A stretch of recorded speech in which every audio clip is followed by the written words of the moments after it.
And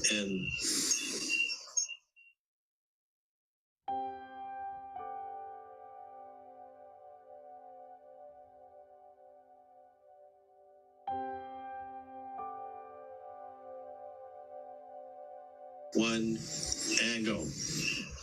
Greetings, everyone. This is John Raymer, and we are paddling and propelling ourselves forward here in World Unity Week from our magic canoe, writing these tales of synergy and all these remarkable solutions we're discovering. And this session is no exception. So, if you didn't know, there's a Living Cities Earth movement that's happening. And we're going to discover all about that. And not just the research being done and the education around it, but the whole ecosystem of action and the dream and vision of 10,000 living cities, which fits in perfectly with the whole spirit, not just of the Compassion Games, but the missions that we're declaring here between World Unity Week and Peace Week. So I'm thrilled to have Lev Gordon with us. And we're going to learn more about the idea and dream of happy, thriving, living cities, communities, families. And it happens that this Happy Cities Summit is happening at the same time. It's another one of these examples of synergy. So Lev, tell us about the Living Cities Earth and what's happening now and this 10,000 Living Cities vision and the panel we're going to hear from. Welcome. John, hello and welcome. Greetings to everyone, right. Everybody at home. I'm not hearing you yet, so hold on. Uh-huh. He's live. Okay. Oh, okay. Greetings, John. Not hearing him in the Zoom room. John comes up. Do you hear me now? Not hearing him in the Zoom room. Hello, John, and greetings to everybody at home. Do you hear me now? You do. Wonderful. Okay, well, we are very long-term supporters of World Unity Week and admire this global initiative. And everybody who organizes and participates, it's a great, important undertaking. We are happy to be part of it last year, this year, and for many years to come. I don't hear myself, but I assume that you hear me well. So we have a very short introduction. Most of the people who participate in today's panel discussion, they are in Europe, deep asleep actually now. So we have pre-recorded our discussion a little bit before, when everybody was still awake, and we'll be happy to share the recording during our time here. But first, let me quickly introduce what we're about. What does it mean for all of our efforts of creating more peace, unity on our planet? And also how we could connect with your projects, your initiatives, everything you are doing in different parts of the world. Let me share the screen. I'll show a couple of slides. Do you see the red picture? I guess yes. Since I don't. Okay, perfect. I'll be very quick, just browse through them to give you some impression.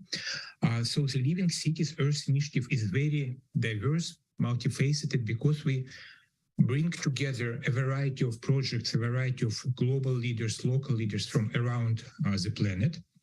And you could see it in our design patterns. They're very lively. And first, when Martin Knox, our co-founder from Great Britain, developed those patterns, I was asking him, but what about the people? Because we are not about so much the cities or even the nature by itself. We are about people and how we can live together in harmony with each other and with nature. But you will see that people are definitely part of everything we do. At a recent Earth Day Summit we organized, we had 92 speakers and experts coming together from all over the planet. You know, many of them are co-organizing, co-participating in the World Unity Week. Many partners, also some familiar faces. And it was very interesting. All of those smart people, we worked together for 3 full days, 15 hours every day, because we try to keep, our Asian colleagues, European, African, and both Americas in line. So we had very long days. And the final outcome was that we realized that love is the answer to all of our global problems, all of our social problems, all of our ecosystemic problems. And how do we sort of produce, or how do we unlock more love in our daily action in our life? That's a big question we are trying to, not only discuss, but also practice. When I was coming here and I was preparing my presentation, my wife called. She was coming, she was walking with our newborn, 2-month-old, Dasha Bella Luna, a girl, and she said, I know that you're very busy preparing for the discussion, but could you get me some food because I'm hungry? And it was 10 minutes before the start of our session. So I thought, okay, I definitely don't have time at all because I need to prepare everything. But what would Love tell me? And Love told me I have to take some time, prepare food, get it out. So I brought her a couple of, snacks and some warm food. And then I gave it to her, but I was thinking, of course, about our session. So I gave it to her and started to run back. And then I asked myself again, did I express all my love for my wife and my kid at this particular moment? Is it a living city? I showed as an example. And I realized not at all. I gave her food, but I didn't give her emotional support at this time because our baby was crying, and we gave her a shot today with some, stuff at the hospital. And so I turned back, I ran back to my wife, I gave her a hug, and I looked into her eyes, and we stayed together for a few seconds. But this is what made it a living experience, a real living connection with another person. And I felt that this is what it means to be true to what we preach. And so love is indeed, it's sort of the guidance which we use in working with city administrations on a global scale. And we have seen amazing results. So the initiative brings together action leaders on a global scale who have communities initiatives who work on a global scale, local leaders, city mayors, etc. And we have seen tremendous transformation going on a city scale. And if you know, cities are very inert, organisms, living organisms. It takes years or decades to make any changes. And we have seen that by applying those principles of both love and systemic sort of approach, integral approach to leadership development and community development, we create amazing results on a very fast for city scale, on a very fast track. So, for example, we had transformed cities from being the last in some lists of regional, let's say, quality of life comparisons, etc., from the last one to number one in 2 years, which is absolutely incredible. John knows that cities don't go so fast in their changes. Let me go back. I know that we have to run fast, but let me share a couple of more things. So today we are part of this amazing event. And we believe that together with those of us who will participate, we are building the action ecosystem on a global scale. Today, we're at 1% of our capacity in terms of what we can do, and also in terms of the level of complexity of the issues and challenges that we tackle. We have a long-term perspective, so next 100 years, we know sort of what to do. When we think about who we are, we realize we are a lot of things. It's a multifaceted organization. We're a catalyst to local changes. We're an integrator, definitely a creative collective. We bring together and we try to create what is not possible to do separately. We're both a think tank, a link tank, and a do tank, and many other things. When we think about what we actually do, definitely we inspire people. We interconnect our leaders and organizations and projects, but we do also a lot of other things: education, consulting, transformation, and we also love to laugh. We love to laugh and celebrate what we do. So we have a very light spirit. And I know that many people who are part of our organization and who are also present now, they could share and support this simple thesis. Today, we became the largest integral city development community on Earth. It was not on purpose. It just happened naturally as people and projects joined. We keep the integral perspective in everything we do internally and externally. And today, there are about 60 co-founders, and the number is growing very fast. And we select world-class leaders and experts to join, and together we co-create the future we want to see. This is just the last monthly meeting when about a dozen of new co-founders joined from all over the world. And this is our vision. If you remember something, I suggest you remember this: 10,000 living cities on one living planet. And by statistics, there are 10,000 cities on our planet. 4 million villages, 10,000 cities. And what does it mean, a living city for us? It's a place where people could feel fully alive. They could human well, manifest all of their creative potential and live healthy, happy lives in harmony with each other and with nature, social and ecological aspects. I will finish here. We have sort of a mission of connecting 1 million leaders of positive change and supporting them through different ways. We'll talk about it, I'm sure, in the weeks, months, and years to come. Clear strategy, clear objectives. We work with work groups and some external partners using the sociocracy as our internal sort of management system. This is some of our meetings. And we bring together different projects. And this picture is from one of our co-founders, and this is the last slide, from Robert Fischer, who is actually the president of Living Cities Earth Association, registered in Switzerland. We're working globally in more than 100 countries with local leaders, but Switzerland is the place where we are going next week, actually, for the annual co-founders camp. So we invite you to join us and fly together. And now let us switch. And John and Tim, thank you very much for the organizational efforts. And let's switch to the discussion we had earlier today. Wow. That's tremendous. Congratulations, Lev. Thank you. Really a remarkable ecosystem that you are talking about here. And, let's talk about how we can really be supportive to each other. How what we're doing here is proposing this field for radical collaboration. That's what we all need, right? Right. And leaning into what we can practically do to help make that happen. I think there's so much and so much potential. To unlock that potential is part of the challenge.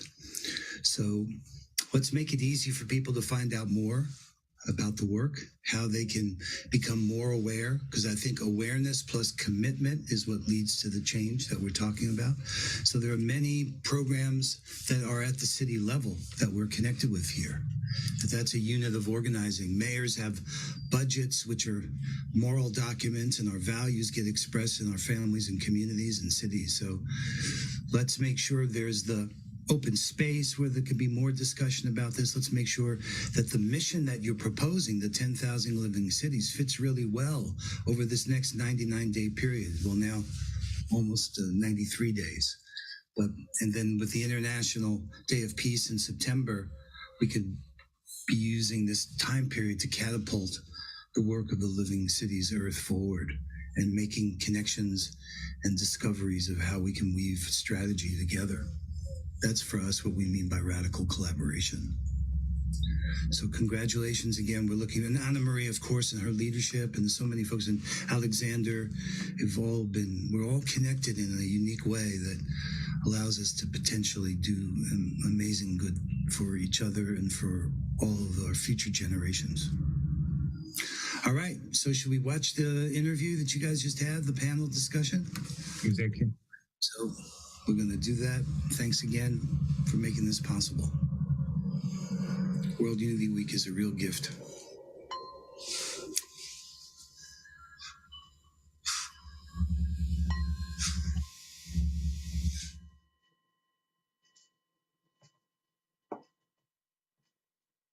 Wow, Marilyn, thank you so much for starting off our discussion with this beautiful natural sound. And today we are celebrating our World Unity Week experience. And today we are talking about happy cities. We talk about love, unity, and peace as foundations of a happy city experience.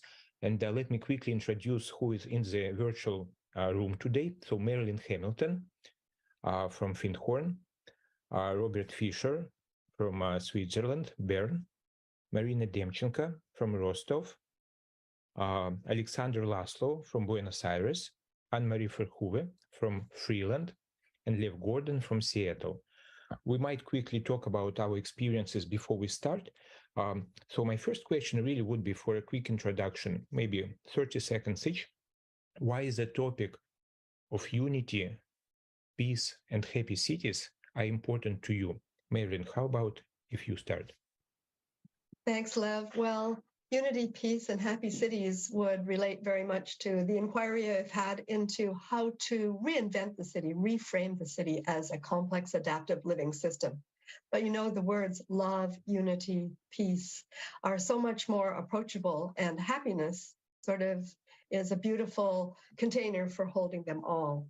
I think of them all as energies that flow through the field of cities. And I think that cities are Gaia's reflective organs. So this is an evolutionary impulse that really rings very true to me. That's why I'm here. Thank you. Robert? As a medical doctor and as a psychiatrist and psychotherapist, I have a lot of contact with individuals and with couples, and I see what makes them happy or unhappy. And besides their own reasons to be happy or not, the surrounding plays an incredible big role. And therefore, I really like to engage for happy cities, for a surrounding, a society which supports health and happiness. Thank you, Robert. Marina? Well, to start with, I would like to say that my one of the most incredible experiences of life was my appointment of the as an advisor to the mayor on the holistic well-being and happiness of citizens in one of the cities. And that is why the role of our inner state of happiness and objective reality, which makes our life more thrivable and more flourishing, is not only my professional interest, but also it's the topic which inspires me. And you know, my purpose in life is within the abundant reality. And I think that those wonderful and very inspiring energies, such as love, unity, peace, are the prerequisites of this abundant reality for the whole humanity. So that's why I'm here. Thank you. Alexander? Thank you. So I'm speaking to you from a megalopolis, big city, Buenos Aires in Argentina, in the Southern Hemisphere. And how do we live? This is really a fundamental question. I want to pick up on something Marina was saying about purpose in life. And for me, it's to learn how to dance well with nature, with each other, do the dance that the universe is doing. And the tagline of this summit for us, the Global Happy City Summit, is humaning well together. So this is about dancing together. How do we learn to do that? So for me, this is a critical aspect. And two more things I will mention quickly and pass it on. This involves, in the context of city, learning how to live and be human with nature, with our structured environment, as well as with our virtual environment, things like what we're doing right here. And indeed then brings in the fourth level, which is the social relational intelligence. For me, these are critical aspects that the petri dish of our planet now is calling on us to respond, not just with a quick idea, but with a fast and snappy way of being in the world. We don't have time anymore. So this is the chance for us to really respond to that challenge in the context of the population frameworks that cities provide. Thanks. Thank you, Alexander. Anne-Marie? My life purpose is to co-create with all of nature, all life forms, actually. There's always that longing to do something together. And from all the practices and the methodologies and theories that we've been working with, we know that the life conditions are really important for us to be able to thrive, to be able to be fully ourselves. And I have from very young actually kind of like used this tagline of what makes my heart sing, and see that could help me to show up and be present and be authentic and radically there and available for whatever I want to do. And I think if that is the way that we can bring forth our life environment, our cities, and connect to the heart, from heart to heart, and also having learned that there is a universal heart, there's universal love that we can tap into, then I feel that that can support us in these complex times to do something that actually we all have always with us. Because if we're alive, our heart is there and we can connect to that. And the breath helps us. So these are these things that we have available always. We just need to remember that we can use it. Wow. Anne-Marie, thank you very much. I know that you often, and your colleagues at the Hague Center, you often talk about the heart-based leadership. And I think it's at the core of what many of us do, right? Both the speakers on the screen and everybody who listens today. So the heart-based leadership, love, unity, peace, they are the foundation for our collective happiness and ecosystemic happiness, if we could say so. I also mentioned a couple of things. For me, there are two approaches, sort of top-down and bottom-up. We could say that when we have love, or when we experience love, when we experience unity, when we experience peace, we are happier. And today, in the changing world, with many wars and divisions in the society within different countries, definitely happiness goes down when the external circumstances change. That's one approach. But I would challenge everybody who listens to us today to also think about a different thing: how to create the inner state of happiness, which would create then love, abundance, unity, and peace outside. So rather than going from the outside inward, try to see how we can create the inner state, which would really help other people and our society flourish. So that's what we will discuss today, both of those directions, of course. And I would love to start, Marilyn, with you, because you bring a tremendous experience of working with different cities, different leaders worldwide. So we do keep the topic of happy cities on the background throughout our conversation, but we will focus in our three consecutive circles on those three foundational things: love, unity, and peace. And I invite us to share stories, ideas, models. So anything you would feel, your insights, personal or professional, anything you would feel that would be interesting and useful to people who listen to us throughout the world during the World Unity Week. So Marilyn, the word love and the phenomenon of love, how does it ring, what does it mean to you in the context of city life or social life in general? Thanks for that great question, Lev. You know, when I was thinking about our gathering, I was going over some of the maps that I've developed over the years for Integral City. And one of them is a map of spirituality.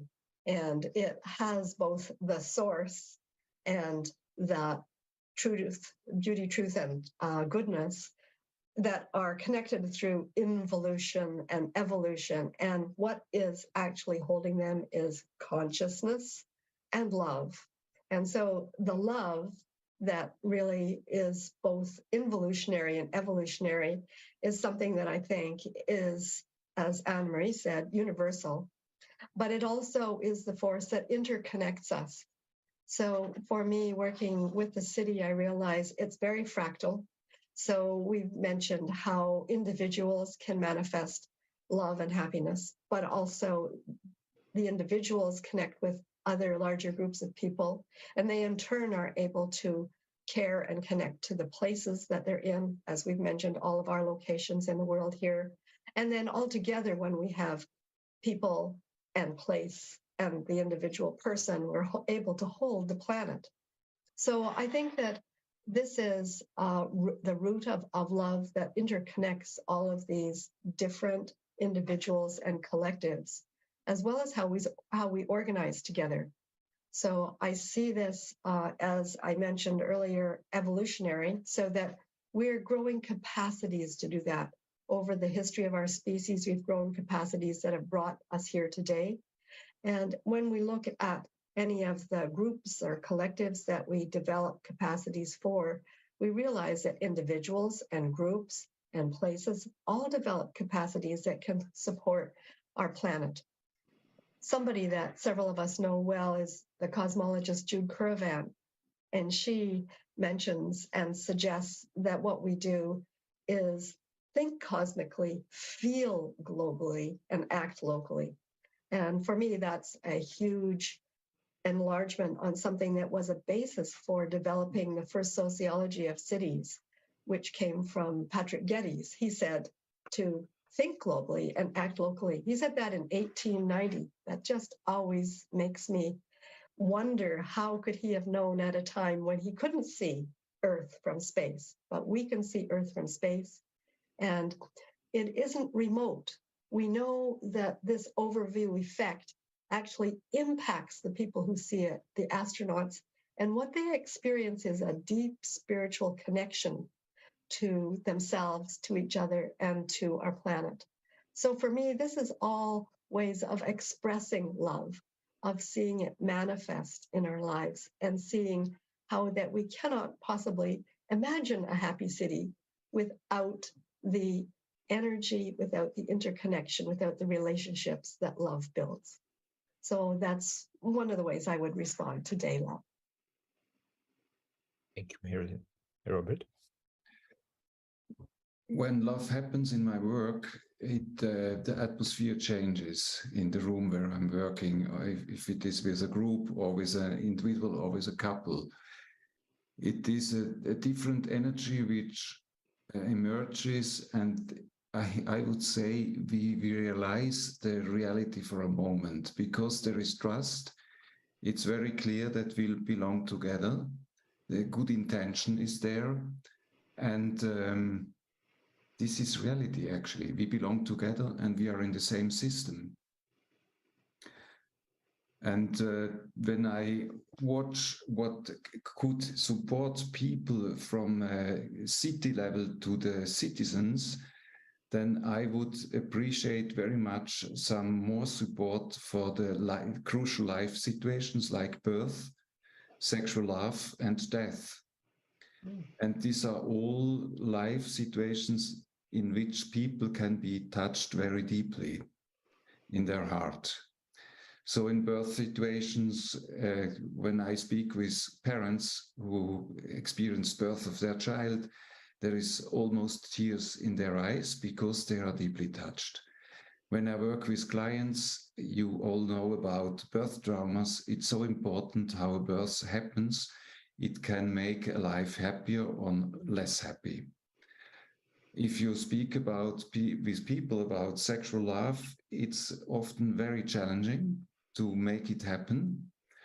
And when it happens, people are deeply touched in their core, in their essence. It's about love when it becomes possible. And when it is about dying, it's the same. People are touched in their deepest core, and they have to let go of their physical existence. And sons and daughters have to let go of their parents, probably. And this touches again the love deep in our heart. And my city, Bern, under the patronage of the mayor, they have a concept, a charter for carrying the end of life together. It's on the website of the city. And the whole group developed this charter, and it is about cooperation, not only from the medical system, which is very important, but it's not enough. It needs more security around and support against stigmatization, against fears, against depression, against many things. And if even churches and other spiritual organizations can involve in this, and there is a network created.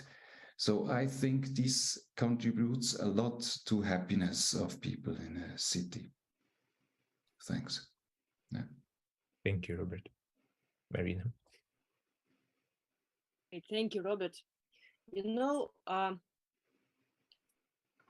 some years ago, I had, maybe some sort of revelation. I don't really remember how it came to me, that all things in our lives and in the world itself are made or driven by two fundamental energies. The first one is the energy of fear, and the second, but most important, is the energy of love. And I really believe that love is the fundamental driving sacred energy, which is the energy of abundance and creation of everything. And I think that if this energy prevails, we don't have any wars, any competition, any fears, any scarcity, and so on. And I think it's really important uh, to keep and to keep this flame and to highlight the importance and the prevalation of this energy in our lives in day-to-day actions. And each action, each step, each decision which we take should be evaluated through this sort of the metrics. Is it driven by love, or is it driven by fear, by some doubts, by some anxiety, which are the brothers, if you could say so, of fear, of the consequences of it? Because love connects us. Love makes us understanding that we are the whole, that we are not divided, and we can focus on the common traits of every person, of every country, of every nation, of every organization or team. We have much more in common than something than differences. And I think that this uniting love is the answer to all the disasters which humanity has now. So that's maybe my vision of what the life is, of the love is, and the life itself as well. Thank you, Marina. How beautiful. And Alexander, on to you. Thank you, Lev. You know, the universe appears to be made out of matter and energy, but secretly, it is made out of love. This is something that we can connect with. We know this in our hearts. We know, we can sense this. It feels right. Coming into that sense ability in the places where we live. And can we sense it where we are? So this is, I think, the challenge of love in the happy cities, the loving cities, the living cities. And just as within me, you can't find where love resides. Is it in my shoulder? Oh, wait, maybe it's the other shoulder. Or is it my back? Is it my toes? You know, that's kind of silly quest. So love in the city, where is it? Where would it be in our life? We can take this anywhere, just as Anne-Marie and as Marilyn were talking about in terms of the fractal frames, Jude Carvin and so on. This is everywhere, but how do we feed it? How are we not doing love, but being love? And how is the city being that love? For me, this is a question of the texture of the experience. So we can be in an experience which feels, there are many ways of expressing this. It could feel slimy. It could feel dirty. It could feel rough. It could feel sharp. Just the environment where we are can feel that way. There are also environments where we are that feel nourishing, that feel good. We don't even have to put the word specifically on what it feels like. It just feels yummy. And so how do we have those experiences, those places? How can we build those, co-create them, nurture them, more than build it, garden them? And the city, I think, in the living city, the loving city, this is a question of how we can be gardeners, ecosystem gardeners, truly the ecosystem of the living city. How can we find places where maybe there is not that love vibrating, where we can sense that it's not quite, and how can we breathe into that, the life and the love? This is the alchemy that I think we can bring to our contexts It's a choice we can make, how to respond. And we will come later in the conversation to how we do this in unity and what does that mean with regard to peace. But for me, this is about finding those sacred relationships with life. And that path to the sacred relationship with life is fed by love. Thank you. Thank you, Alexander. And Marie?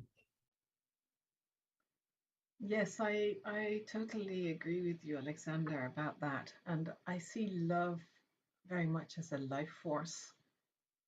And that can show up in all kinds of situations, also in tragic situations, in really difficult situations. It is love that can prevail and keep us going. At least if I look, I did some research before I stepped into a project in of One Humanity Institute in Auschwitz, and there what I read from the survivors was that it was actually love that kept them going, and even in those terrible conditions, that was what they could really, at the end, get this life force from. And there's something about the openness that when we even when we might not be able to feel it, but when we try, when our intention goes into love, universal love, there is some kind of opening that happens. It's organic also, it's human, but it's also between a human and other living beings in anything, actually. It can be there. So there's an openness there. And it is not a static thing. It's in Fintorn they say love in action as one of their purposes or missions or whatever they call it. But I love that love in action part. And love is not one continuum. It's something that it's like breathing. It continues to go on, and we need to work on it. So there's also that. The V in love I can see as it's viral. If we really can express it, if we can really open ourselves up to it and radiate it, it touches other parts. It touches the hearts of others. It touches the hearts of humans, but I can also see it with my dog and with my cat. And I imagine that birds and all other parts of nature also respond to it if I can just open and radiate it out. So there's something about the power in that. If you can bring that into a city and into your eco-region and into the way that you're working, if we can remember and bring that in, it is really, it spreads, it helps for that. And it's evolutionary, I would say. It's in essence, it's evolutionary. And it is also something that emerges on the one hand. I mean, if I look at my own life, there are different ways that I love, but deep down in the root, there's something that it is really, in essence, evolutionary. So that's kind of like what I remind myself if I hear the word love.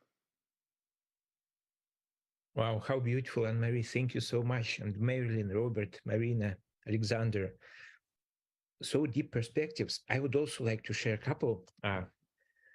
When we worked about 10 years ago with a specific city called Ijevsk, it's about 645,000 people. We came as sort of civic activists to really support the development, strategic development of the city. We found three fundamental principles which informed all of our actions. And one of them was love. We actually were drawing the heart on our, blackboards and paper as one of the three fundamental principles which drive all of our actions. And how we found it was that we didn't actually discover too much love in the city when we started researching, and trying to understand how people interact, etc. We discovered very low level of trust between government officials, business people, and let's say civic society and the citizens, the voices of the city. Also discovered very little trust within each of those groups. And when we started thinking, okay, what can change the situation, we realized that it's not other people who should change. It starts with us. And so I address everybody at home who is watching us today, wherever you live, in small eco-village, in a large megapolis like Alexander does, in a sort of middle-sized city, or outside in the country, like Anne-Marie in the beautiful Freeland, Peaceland, right? It's called Peaceland in Dutch. So wherever we live, try to see how you could become, as Mahatma Gandhi said, the change you want to see in your particular place, in your city, in your habitat, in your region, in your on your planet. And so we started practicing this principle of love. And how we did it, we started looking at the city officials not as somebody who owes us something, and we have to criticize them for not doing their job, correct? Because very rarely we have city officials who are able, who have enough resources to do everything. We started to look at them as mere people, human beings, who happen to be in this position. And so when we spoke with them as a group of city leaders without, let's call it, official, roles, we started to talk to them on a heart-to-heart basis, person to person, to establish this, I would call, loving relationship, accepting with gratitude, with kindness, first of all. And it was a tremendous change. We saw how they, instead of being close to everybody else and sort of protecting their territory and their image, of course, and their egos, when we started to open up, they started to open up, and we started to have a dialogue. And this led to many beautiful things. I won't talk about them now because it's a matter of another conversation. But using love as a very practical tool helped us to really change the map of relations in this city. It happened also with many business people, with corporations, with non-for-profit organizations. And as we established those links and those bridges together, we've been able not only to do a lot of great things, but to also greatly enjoy everything we were doing. And our experience of city life became purely magical, without any exaggerations or using the metaphors. It was purely magical. We were walking on the same streets, but with a loving and kind sort of attitude in our hearts, we started to see our city in a totally different way, where everybody is interconnected with everybody else, where you can come up and start talking to any person on the street or in the offices. And when you know that, as I think Alexander or Robert said before, we're all interconnected, we're all united. We just need to realize it, and it starts from the change in our own attitude, in our own state of mind and state of heart. So that's my quick take on the love, and I'm conscious about our timing. So perhaps I suggest we speed up a little bit, but still have another circle discussing how do we see what unity is, any stories from your past, or any ideas, models, practices you would like to share with our guests today. And Marilyn, on to you. What is unity? I'm sorry, we don't hear you. You are on mute. Thank you. Thanks, everyone, for your patience and your stories of love. And that I feel is something that is a very unitive experience, it being both the field in which we experience cities, whether we're individuals or collectives, whether we see our places as part of the whole planet. We can't not be able to reach out and connect and experience the world as one. And when we do that, that's one of the ways that the maps from Integral City are very helpful, because they're always showing the oneness from different perspectives.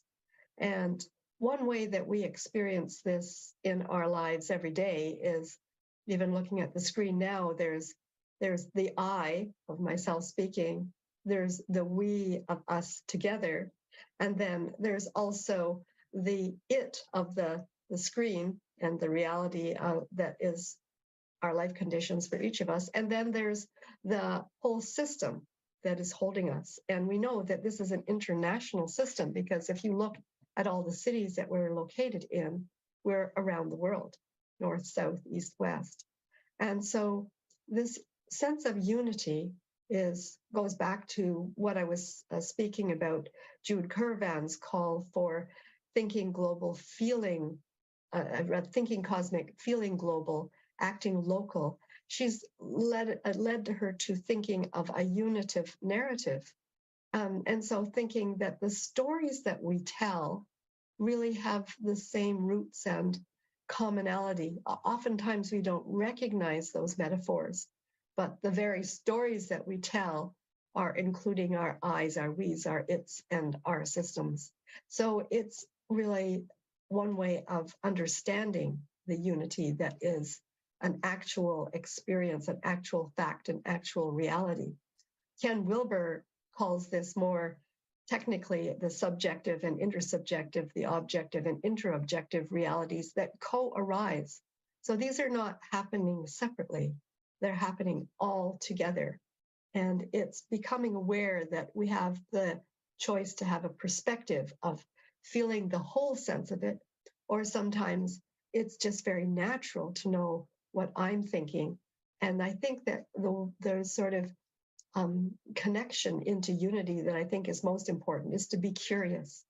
So not to know everything, but to stand, to sit, to be happily in the unknowing and be curious. What do you think, Robert? I'd be really curious what you think about unity.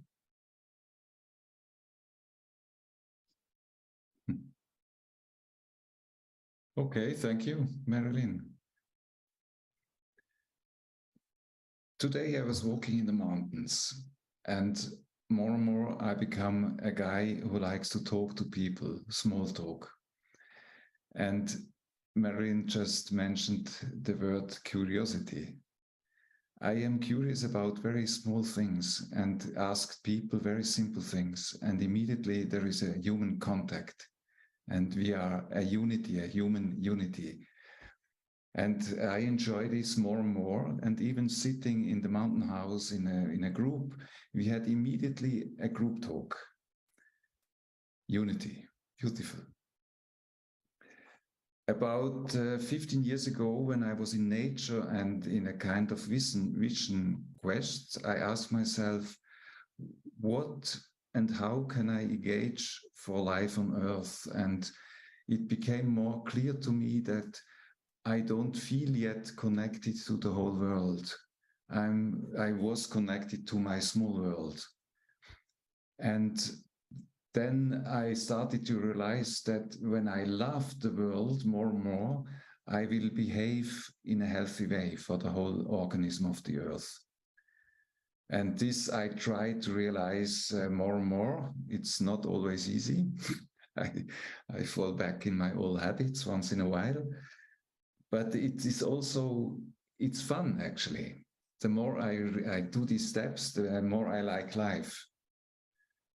And when I think about unity, it's also the unity about inside me. More and more I think in the concept of having different centers of wisdom in me, not only the cognitive brain. The heart is a very known wisdom center, but there is also the guts, the belly, the genital area, and maybe even more centers of wisdom. And the more we can connect this, I guess the more it is possible to feel the whole Earth and to tune in the whole living system. Yeah. And I guess this helps us against the polarization, which happens a lot in the public world, in the political world, and so on. Yeah. Well, I'm curious about you, Marina. Yes, thank you so much. I just was thinking about the small research of Alexander, where the love is. Where is it situated in our body and where is it situated in our cities? And I think that, I feel even, that life is between, love is between. And if we are speaking about what is between and how love appears, it is about this unity, the connectivity between people, organizations, teams, cities, nations, all other species, because only in unity we breathe together as the unity, the one organism. And the second idea which I wanted to highlight, that unity is the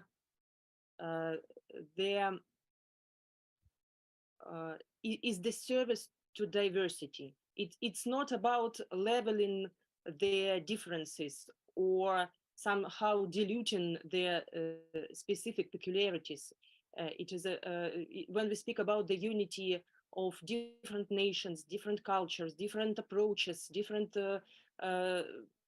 sciences and different organizations, we shall not speak about some unifying everything, but about or the another polarity is exacerbation of these differences and opposing one point of view to another. But it's about their appreciation to the diversity which makes this unity so beautiful. And if we learn from nature, we can see that our world is so so rich with these differences, with so diverse that if humanity can perceive this approach and cherish these differences and integrate them and augment them in order to create this beautiful diversity, I think in this approach, unity again will be their embodiment of love, first of all, and will be the answer to all the questions which we have today so acute post before us as a species. So thank you. And what do you think, Alexander? Well, thank you, Marina and Robert and Marilyn gone before. Yeah, I would like to pick up on this idea of, again, what it means to human well.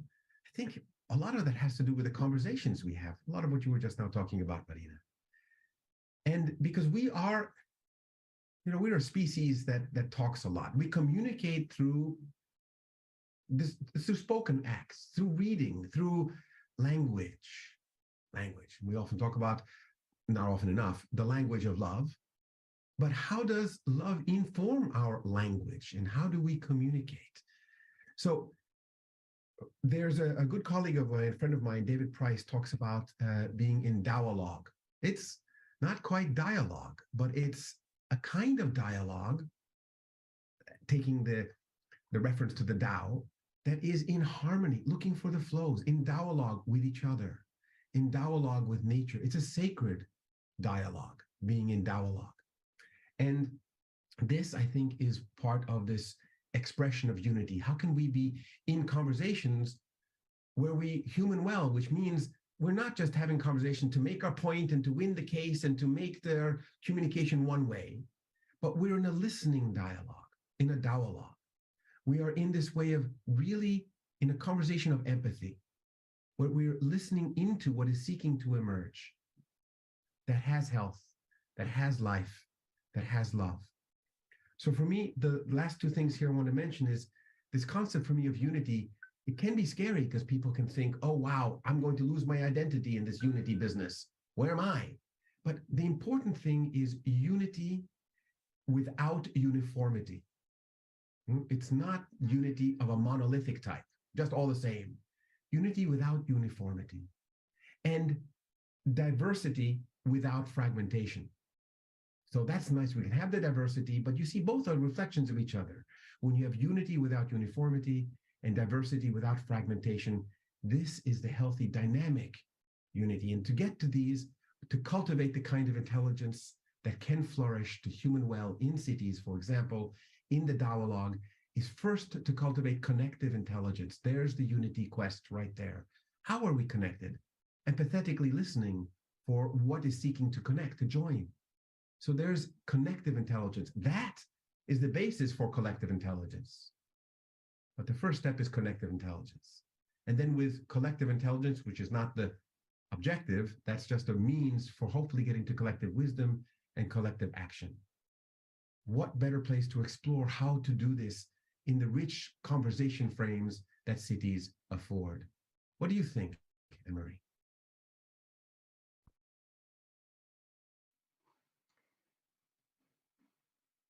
Yeah, I think what you're pointing to, the diversity within the unity, is extremely important. And if I look at what we're learning, for example, in the regenerative agriculture, there also we're seeing that the monoculture of monoagriculture has actually is not sustainable and is not what really lets the world thrive. And I think that's for all expressions that we're seeing in this beautiful planet, Gaia, that diversity. And the unity, I think, is something that we should be relearning, remembering how everything is interconnected and interrelated. And there is this dance in that sense. So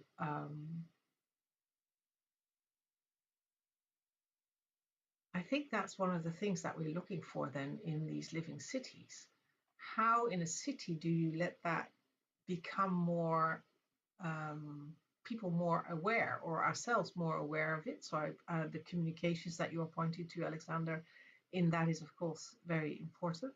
But also what you were speaking about, Lev, how we need to embody things first and foremost, and that radiates it out.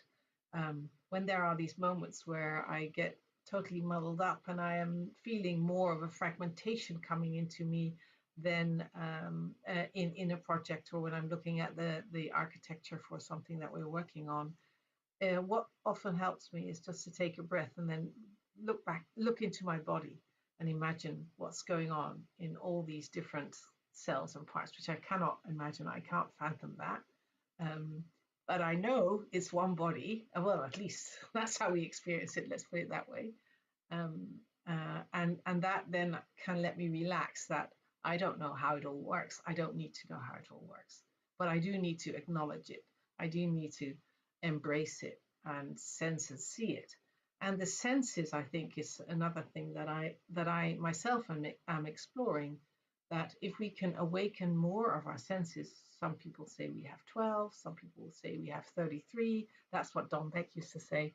I love that number of 33. So I'm on this path of how can I further explore and be aware of the fact that there are so many senses that I do not have access to now, as far as I know, but that I can become conscious of. And that's in our cities as well.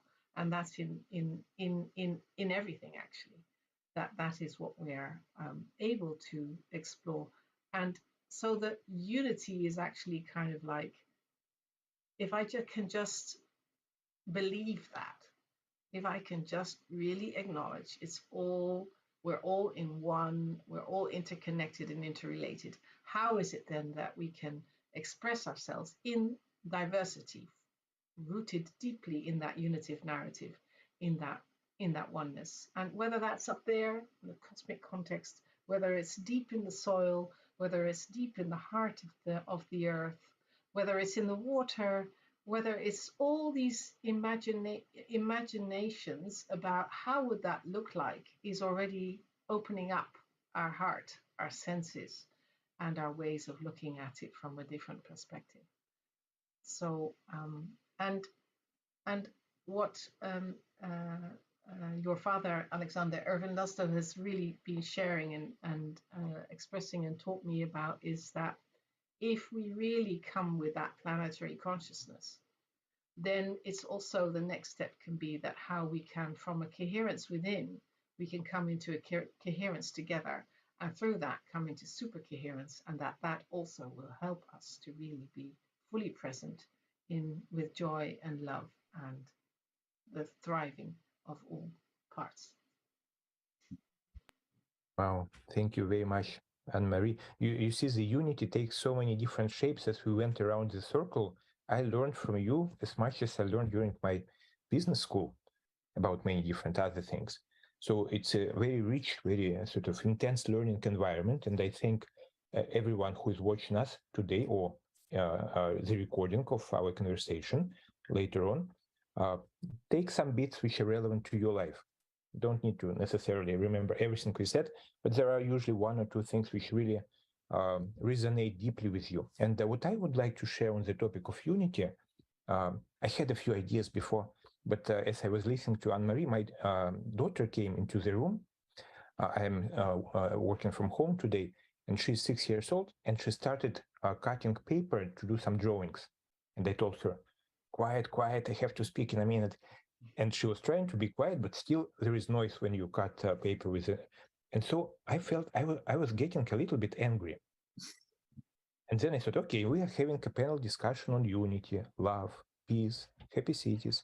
And then my daughter is cutting paper to do some drawing, and I'm getting angry. How does it correspond? Then I remembered that we need to start with ourselves if we want to change things on the outside. So I observed and became more aware of the type of anger which happens within my psychoenergetic, body. And then I tried to connect with this anger. And as I connected with it, right, I opened up to it. I accepted it as a phenomena in my psyche. I realized that it sort of gets dissipated. There is no anger. There is an experience of noise coming from the scissors paper. And then there is an experience of my presence. And because I am informed by our conversation and our intentions to build the more loving cities, as Alexander said, it was my intention to choose love over anger at this very particular moment. But the same happens in our daily life in the cities. We constantly feel upset or angry or jealous, or we experience a variety of negative quote-unquote emotions when the circumstances do not correspond to our expectations, right? And then we have people who are closed, who are aggressive, who are passive-aggressive, etc. And so what I learned from my daughter, from us as a group right now, is that we can transform our experience at the moment when it happens. And as we do it ourselves, as we do it in groups, as we connect to other people and we share our experience in those circumstances or in larger sort of circumstances with other people and invite them to consider this option of being more conscious in our daily interactions, more open, more loving, etc., etc. That's, I think, how unity could come into real life on a city scale or on a global scale eventually. So thank you very much, all of us. Thank you to my daughter and Mariana for this wonderful experience. And I suggest we go on a final circle and we unite our thoughts about peace with the synthesis, some thoughts as we sort of close up our conversation in about 15-20 minutes. So how does an experience of happy city would combine those aspects of love, unity, peace, awareness, etc.? So some final thoughts as we enjoy this small part of the World Unity Week this year, and as we begin the marathon, right, which goes through several months until the end of September. As you see, Marilyn and myself, we have those red backgrounds. It's also part of what we do on a daily basis. We human well dot together. The togetherness aspect is related to the World Unity Week. And we haven't introduced ourselves, but we are part of the Living Cities Earth Collective, a global initiative, global integral initiative. And we are trying to apply various approaches to really create more happier, healthy lives in our cities. There are 10,000 cities on this planet, surprisingly, 10,000, not 11, not 9, 10. And so we do it through applying the integral approach and also learning from each other on a daily basis. We are also in the middle of Global Happy Cities Summit. I don't know whether you can see it, Global Happy Cities Summit, which is happening yesterday, today, tomorrow, and after tomorrow. So you're welcome to join it as well. More information on the site livingcities.earth. And now, Marilyn, on to you for your final thoughts about peace and happy cities as a phenomenon. Thank you. And we need to get your mic as well. Peace. It's okay. Thanks, Lev. And, when I was thinking about peace, many people ask me, where do you find peace in the city? And one of the things that I have always considered was that peace is dynamic. It's not a steady state. It's not being frozen in time or circumstances. So your example of your daughter in the room is so perfect. And that you found in your self-reflection, which was happening all the time in the background to what we were doing here on screen, is a perfect example of how dynamic the city is. Because individuals and groups and organizations and all of the non-human life are interacting at the same time in cities. You know, one of the things I do on Saturday mornings here at Findhorn is I hold a meditation, and the meditation is called Islands of Calm. And the reason I hold the meditation is because I've been inspired by David Spangler, who said, if you can find an island of calm in yourself, you have the opportunity to influence up to 1,000 other people. I thought, wow, those are wonderful opportunities. And that here, even in our eco-village, week to week, we have many things that can create turbulent lives. But we need here to find our islands of calm. But one of the things in our meditation is that we share this island of calm that we create for ourselves with also people who are not present, and places that we started here, but we now include the whole world. The other aspect of being able to reach out and include the non-human world. So in the subtle realms, it's possible through many different faith practices to invite in the ancestors, to invite in the angels, to invite in all the archetypes that are flowing through our cities. And we often forget that we're not alone, that not only can we seek the island of calm in ourselves, but when we feel overwhelmed, we can actually just simply ask for help, whether that's through prayer, whether that's through meditation, whether that's just going for a walk with yourself. Nature is so powerful in being able to calm us and show us the natural way for peace to exist in ecologies. We're surrounded by the ecologies of nature. And even in cities where people think that we're disconnected, we know both microscopically and macroscopically, we're actually interacting with life at all scales. So the peace that I imagine in our cities is dynamic, it's natural, it's evolutionary, and it's a dance. So it's also something that can be quite playful. And with that in mind, I'm now going to toss the ball over to Robert. What do you think of peace? Thank you. Yeah, it's a big topic, the peace. I was so much listening to you, Marilyn, that I lost my own thread for a moment. And I have to get it back. Yeah. I was working, and I still am, in many countries with groups teaching people.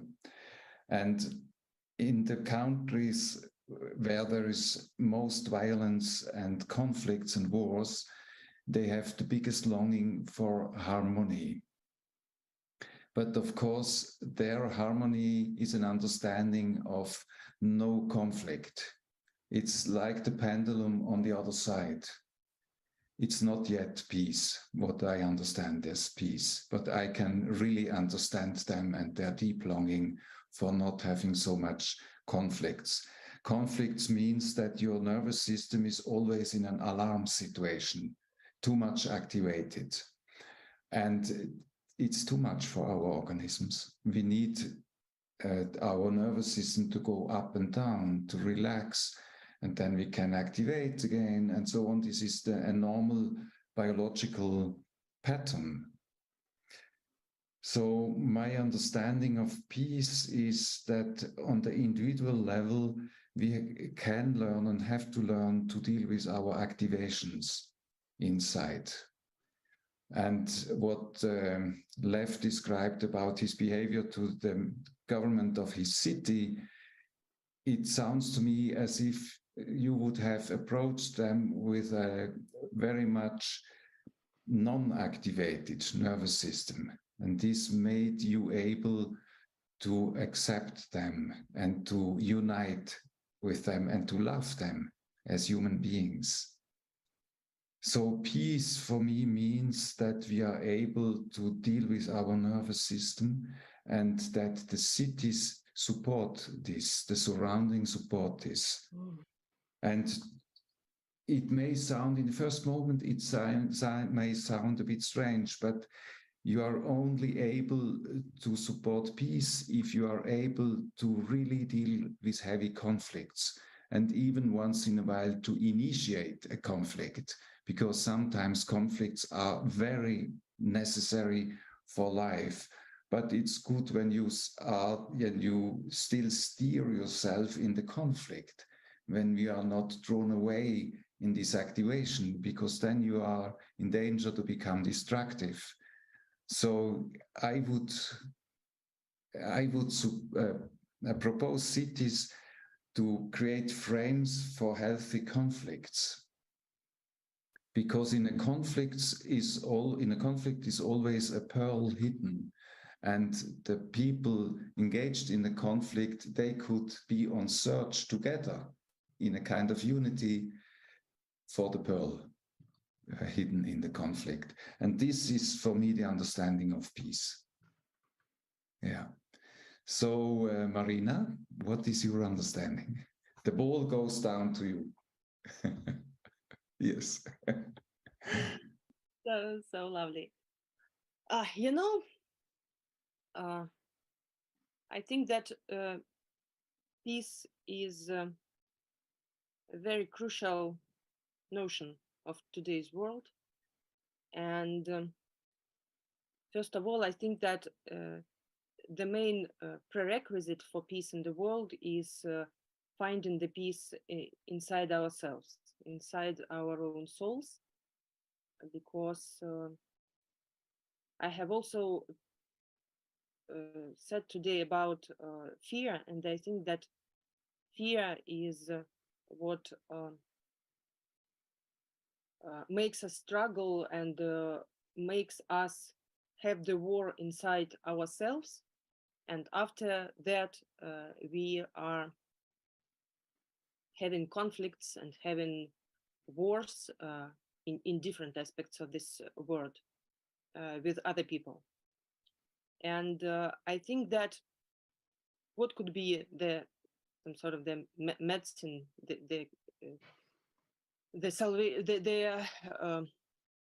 something which can help us solve these problems. I think that that's the appreciation to these differences which we have, the curiosity to another point of view. It's really important for the cities. The opportunity to hear and listen and to understand what other people are saying, the gratitude for maybe not being indifferent for different situations and aspects, the deepest respect, and first of all the sacredness of life. It's the main prerequisite of peace globally and in different local conflicts as well. Kindness, trust, caring. And I think that a happy city is a city full of loving, caring, co-creating people who are focused not on taking but giving, not on consuming but creating something together. And this notion of peace and happiness and trying at least understanding each other with appreciation, curiosity and kindness can really help us overcome many conflict situations, be it interpersonal situations or international ones.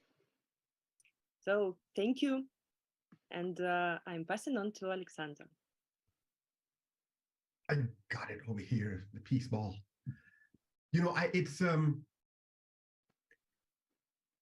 you just made me think of something, a curious little story that I will share for a student of mine. We were studying, you know, what is the scarcity mentality and the abundance mentality, and what is the difference between abundance, you know, living in that frame you were talking about this, Marina, and how do you create those conditions where the humaning well together is a dialogue about abundance, not about scarcity. And this guy, I have to move for this. Hopefully you can see me still in this. You know, it's a difference between living in scarcity, you know, where everything in the city is scary. It's scarcity. Oh no. Or living with a bun dance. And then you got to shake, your bun. It's a bun dance, And I never forget that because that was fun. But so I think this is really, it's the play space as well. It's how do we create a city that is where peace is something that is, as Robert, you were saying, it's not just that static form of harmony, no absence of conflict. It is a creative dance. It should be fun. Gandhi, I love Gandhi's expression where he said, there is no path to peace. Peace is the path. Ooh, it sounds like there is no way to human well. We are the humaning ourselves. We are humaning as that verb, right? So this is the fun thing. I wanted to touch on the whole project of Living Cities Earth. And as Lev mentioned, this is about creating those 10,000 cities and bringing them alive. And it's about connecting them with each other. So it's not just a spot activity about here's one of the 10,000 cities, here's another one.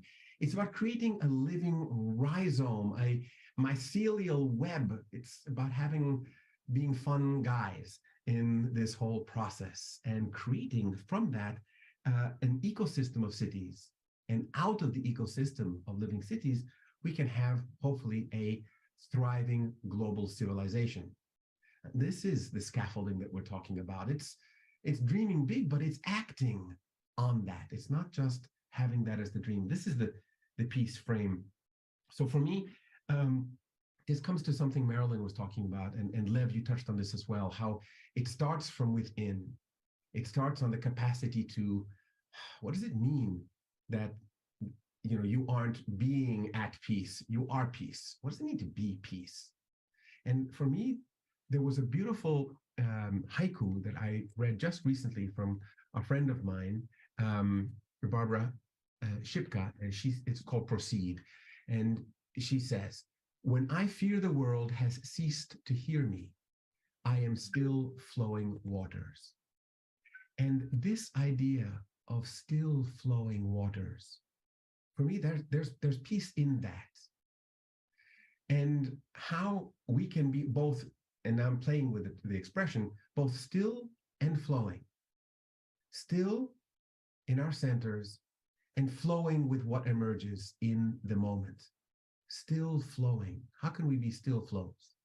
And I think that is, for me, comes to a practice of maybe 5, and I'll go through these 5 quickly, 5 ways of humaning well. And it has to do with our ways we live together, the conviviality. There's conviviality with ourselves. That's intrapersonal peace, interpersonal conviviality. Often we have dialogues, and Robert can tell us all about the dialogues that we have that are not healthy with ourselves about who we are and how we are. Then there's dialogues with each other. There's interpersonal. Intrapersonal, the first level, interpersonal peace or conviviality. How do we live with others? Clearly in the city, this is important. Do we have dysfunctional conflict or do we have healthy conflict, like Robert was asking us about? At the third level, it is conviviality with nature. And this is the more than human world. What is our dialogue with our living environment? And how is nature part of that conversation, an integral part of the peace that we are? At the fourth level, it is conviviality with our ancestors and with future generations. Indeed, in a city, we have our ancestors are with us. We're often walking into very old buildings or into places that were constructed by them way before. And indeed, the city is built on areas where the ancestors of our ancestors lived. What is this sacred ground? How are we bringing that into presence? And how are we being good ancestors for future generations? This is another key aspect of that trans-temporal dialogue, transgenerational. So it goes intrapersonal, first level, interpersonal, trans-species, transgenerational, that fourth level I just mentioned. And the fifth is pan-cosmic.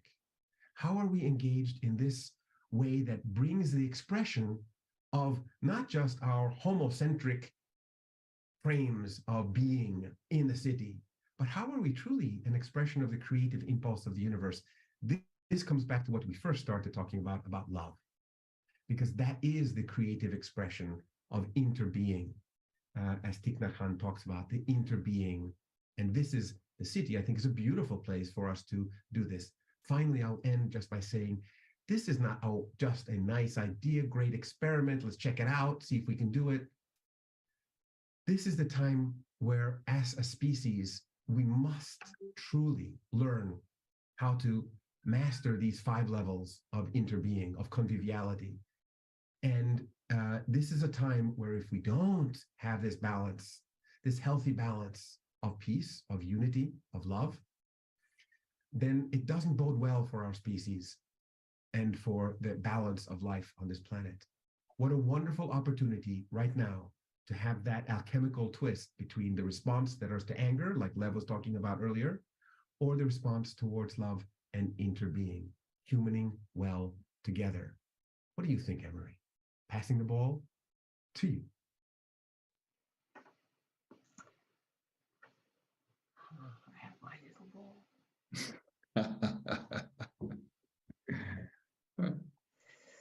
Yeah, I don't really know how we go to get to peace, but that's what I do know is that I just really want to be able to be doing things from the heart, like we mentioned before. And one of the things also is to connect us, like you're also mentioning, Alexander. I think all of us were mentioning that somehow, that those of us that are really truthfully looking for different ways of coming together, humaning well in all these layers, if we connect and learn from each other and collaborate, that might go better. And that's why we're also co-producer of World Unity Week as the Hague Center, and have committed to that since 2020 for 10 years, and doing it also seasonal. So in 99 days there will be Peace Week, and one of our calls is, and that fits so our also our situation here with Living Cities Earth, is can we formulate missions? Can we formulate next steps to keep us going? Not that we really forget, because I think we're all kind of like people that are really wanting to do this and longing for ways and practicing and doing our inner work and our collective work, the I, the we space. But to see if somehow, if we have a little bit of a sharing of our missions, see how we can collaborate, co-create, and are all going in this rhythm of these days towards the Peace Week, which is all around the 21st of September, when we have the shift of seasons again. So following the rhythm of Gaia as well. If that could make a difference, if that could help us to have more impact, if that could help us to become more influential.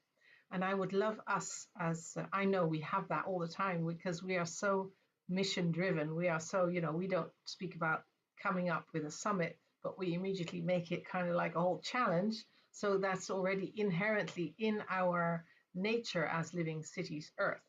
But I would love us also to put it on the missions website and in Mighty Network for World Unity Week, make us visible in that sense for the many people that are adding and showing up in World Unity Week.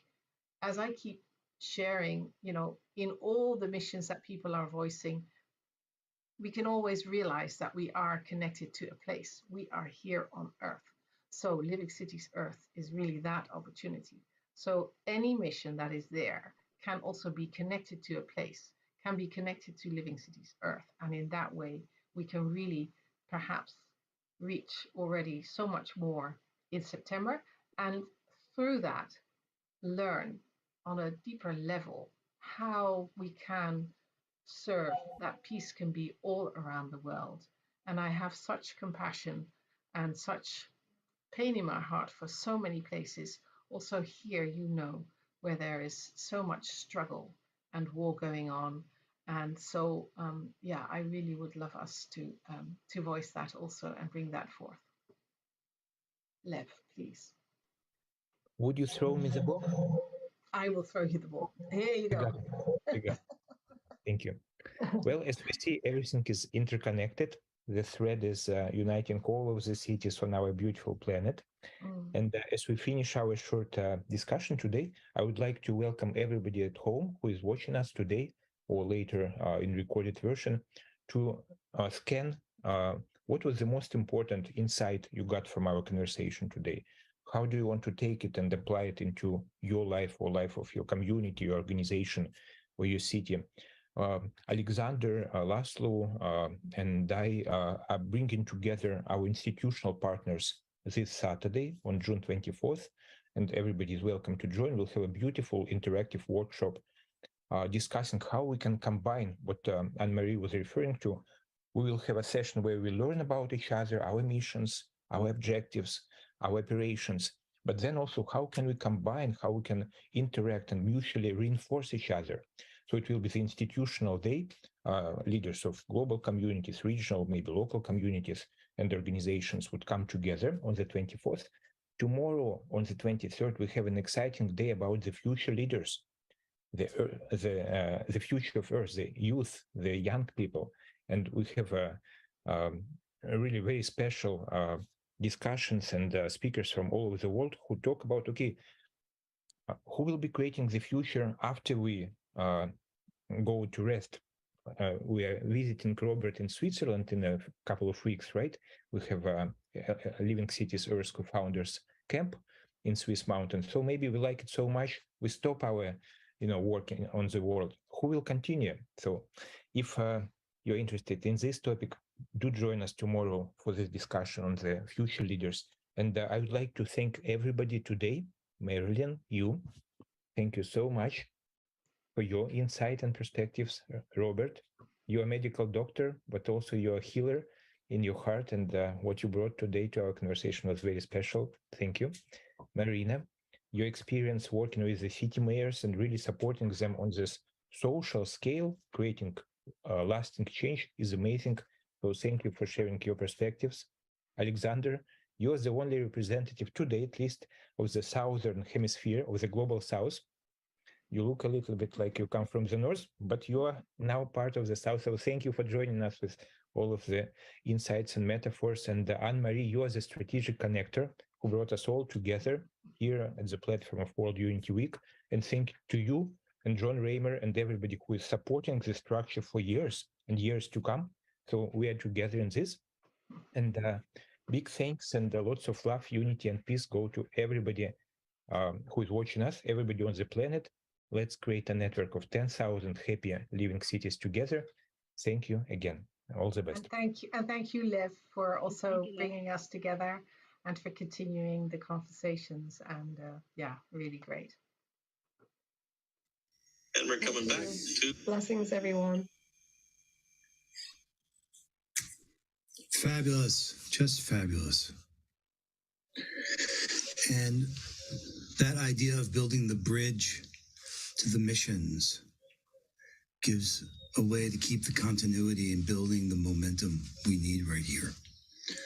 So we want to invite everyone to join that mighty network that Anne-Marie's talking about. Also using this time to get to know, you got to know the network to knit the network. And there's still more unfolding here as we're getting to know each other and becoming more aware of these resources and these visions and dreams.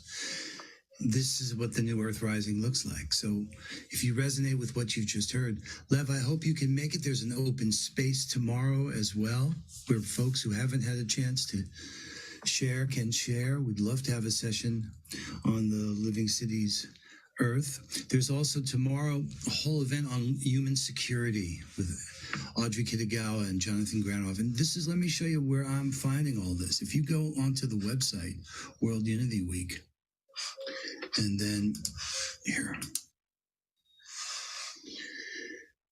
what you see here, it's loading. Hopefully you're going to see it. No, hold on. Let's try that again. So if you go either onto the Mighty Network or onto, room 1, hold on. You can see the different events being produced tomorrow. It's a full day. So one more time, let's see. Yeah, now it's fine. Let me show. This is just room one. So here we are finishing up this event. This starts tomorrow. Now you see what's happening. This is like a summary page. I can read, and without clicking over here, I can just keep going down. So this is the one on human security, which is such a vital issue with Jonathan Granoff and Audrey Kitagawa, who did a session earlier with David Corton. Then the whole topic of compassion and AI that Anna Marie and others are convening. I mean, guys, there's nothing more disruptive right now. We're kind of at that singularity moment. All of a sudden, our lives have changed profoundly with the new advent of AI this way. And moving into this idea of transforming our divided world. And I mean, look at this so much. I mean, this is what's amazing. This is just in room one, right? There's 25 rooms going. And this is open space technology tomorrow at 5 o'clock. So the challenge becomes how you harvest all of this, how we make meaning. So let me show you what I did here. If you go to all events, you can see everything, or if you can go to all rooms and you can choose any of the rooms, and the rooms will just show the events that are happening there. So I happened to pick room one. That's why I saw those events. So there's the Global Fire Ceremony room, and it's really remarkable, the unity and diversity, you know, this idea of connecting through your similarity and innovating through your diversity. So I just honor you guys, Lev, and all the work for the Living Cities Earth, and recognizing this is that time we've been waiting for. This is the moment. If not now, when? And if not us, who?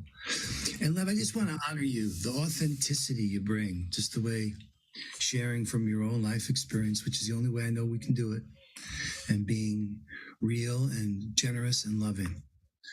You know, love means your concerns are my concerns, and the power of caring is such a great force in the world. For me, as compassion is love into action, empathy into action. So we're going to close this session, and this actually closes it for the day of World Unity Week. Now, I know that's a challenging concept, the day, because it's a little different for everyone who's here, no matter where everyone is. You do have to say good morning, good afternoon, good evening when you show up on these sessions. Lev, is there anything in closing you want to pass on here? And I will save our time and skip my personal remarks, but I would love to show a 3-minute work which our team has done specially for this event. Yes, that's So right. That's right. Finish with our small video greeting would be great. Beautiful music and some ideas. Thank you, everyone who participated or will watch it, the recorded version. Thank you. Okay. Are you going to? Yeah.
me